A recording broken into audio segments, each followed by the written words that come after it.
amongst others. Actually, no. I'm not going to list the names of the people who starred in this because I watched the English language version, obviously. Well, not obviously. I could know Japanese. I don't.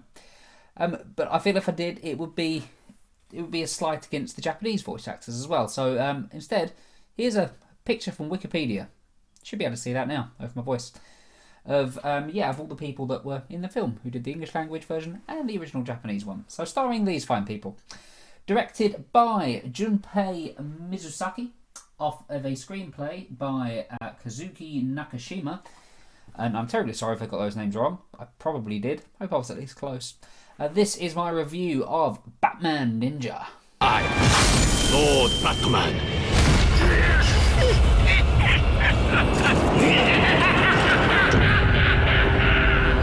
Now what?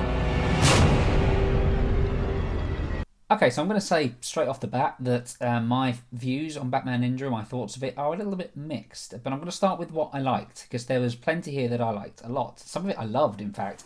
For example, the visuals.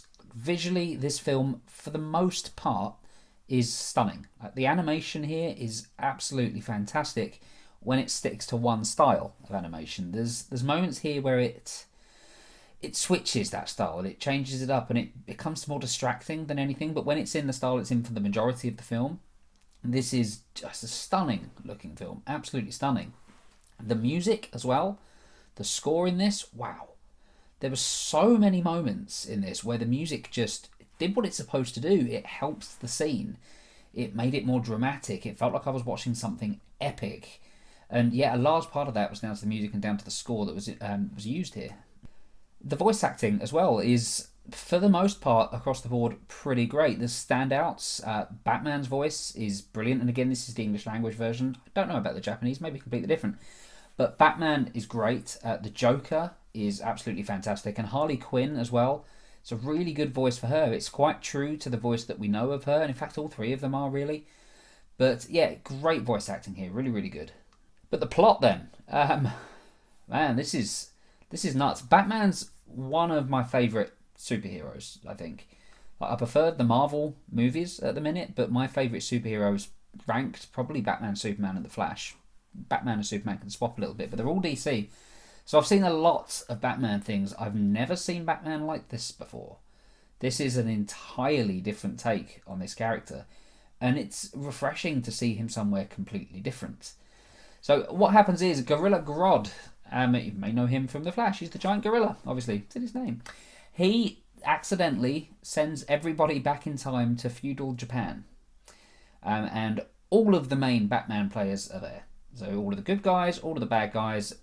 Chances are, if you've got a favourite character amongst this core group, they're going to show up. And that, to be honest, does lead to some of the film's flaws. There's, particularly in the first half, it does feel a little bit like, okay, bring in the next Batman villain. Okay, now it's time to face Bane. Now it's time to face this guy. It feels a little bit jumbled and a little bit messy. I can't help but feel it may have been a little bit better if it just had, say, the Joker, and it was just him with a couple of others, rather than just this army of Batman characters from across the verse.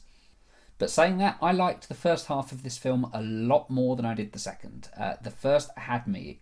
It just drew me in with what it was doing. Just seeing Batman out of his comfort zone and seeing him just stuck in the past in somewhere fascinating like feudal Japan. It was great. It was so much fun to see, and the story was building really, really nicely. It had me hooked for a large part of the running time until I think just after the halfway mark, it started to lose me a little bit. I mean, there were bits before where I was like, do we need this? For example, Robin has a little pet monkey that he just, carries around. It's a bit strange, but strange seems to be the name of the game here, particularly when you go into this final act. I won't say what happens, but Batman Ninja, it feels like it moves away from being a Batman story and becomes more of a Power Rangers story or a Transformers story, or there's even a hint of the Wizard of Oz in there. There's a weird thing involving war monkeys and how they can be controlled with a flute. It's very, very weird. It's very strange, but because I don't like that, I have a feeling other people will. For me, it stretched the credibility a little bit too much. It became a bit too ridiculous, but how you feel about this movie will depend on how much you can embrace the ridiculous. I normally can, to a certain degree, but it started to stretch it a little too far for me. Luckily, towards the very end, it does calm down a bit. I'm trying to avoid spoilers, but it becomes a little bit more grounded again towards the end, or as grounded as a story can be about a gorilla that sends people back to feudal Japan. But yeah, I liked the ending. I loved the beginning. Just the third act, a lot of it it didn't ring right with me. It didn't do it for me. That being said, despite how silly I found a lot of this, it was still visually impressive. I'm talking about this final act again. It was certain things I just wasn't expecting to see.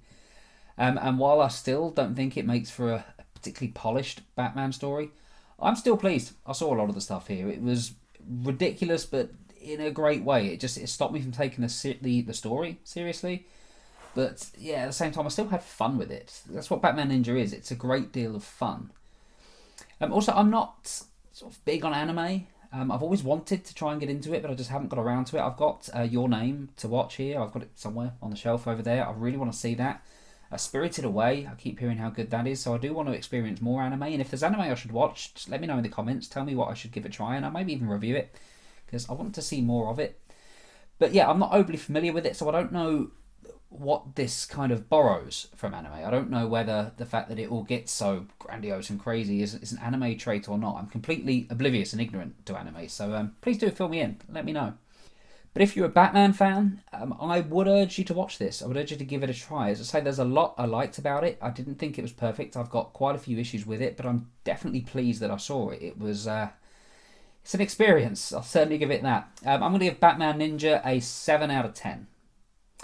Have you seen Batman Ninja? What did you think? Let me know in the comments. Did you think it all got a little bit too silly towards the end, or was I missing the point? Because I do have the feeling that I may have been.